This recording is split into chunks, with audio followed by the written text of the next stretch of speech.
اور یہ باقاعدہ مناظرہ ہوا تھا شیخ مفید کا. شیخ مفید بہت کم سن تھے, بہت چھوٹے تھے, اور ان کو مفید کا لقب بھی اسی مناظرے کے بعد ملا ہے. توجہ رکھیے گا.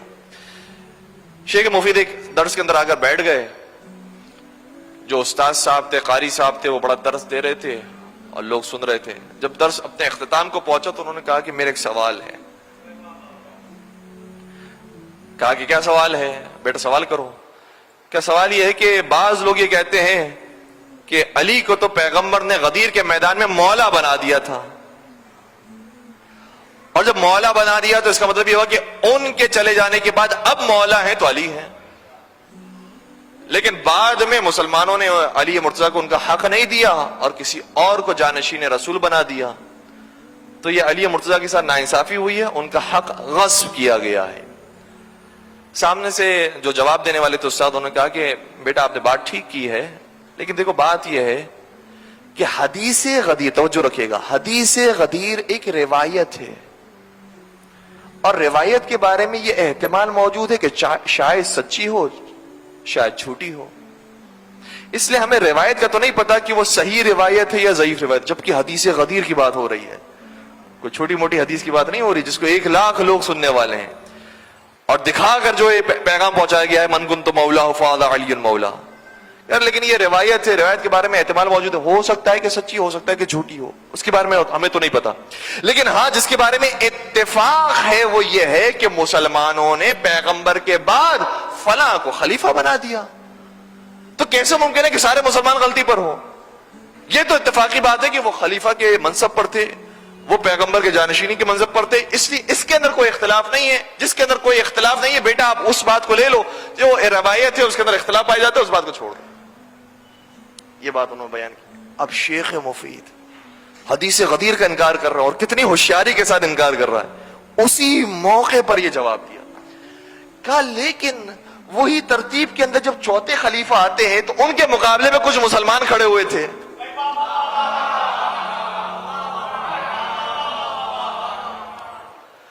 اور سب جانتے ہیں کہ ان کے مقابلے میں کون کھڑا ہوا تھا.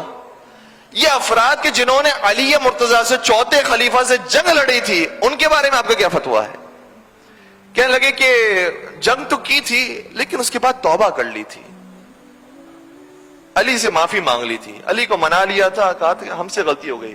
فوراً سے شیخ مفید نے کہا ان کی توبہ کے بارے میں روایت آئی ہوگی جس کے بارے میں پتہ نہیں کہ جھوٹی ہے سچی ہے, لیکن میدان میں جو آئے تھے اس کے بارے میں اتفاق ہے کہ یہ آئے تھے.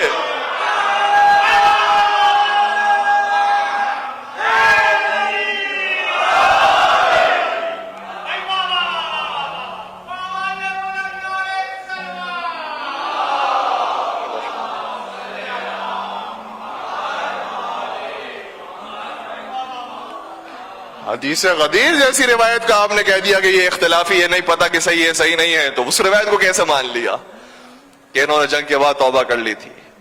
وہ روایت جبکہ اتنے ضعیف طریقوں سے ہم تک پہنچی ہے اور اتنی جدید کتابوں کے اندر موجود ہے اور قدیمی کتابوں میں اس کا نام و نشان نہیں ملتا ہے, اس روایت کو آپ نے تسلیم کر لیا.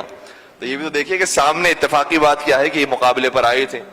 جو اتفاقی بات ہے وہ یہ ہے کہ انہوں نے جنگ کی تھی, یہ مقابلے پر آئے تھے, اس لیے ہم اتفاق کو لیں گے, اختلافی باتوں کو چھوڑ دیں گے.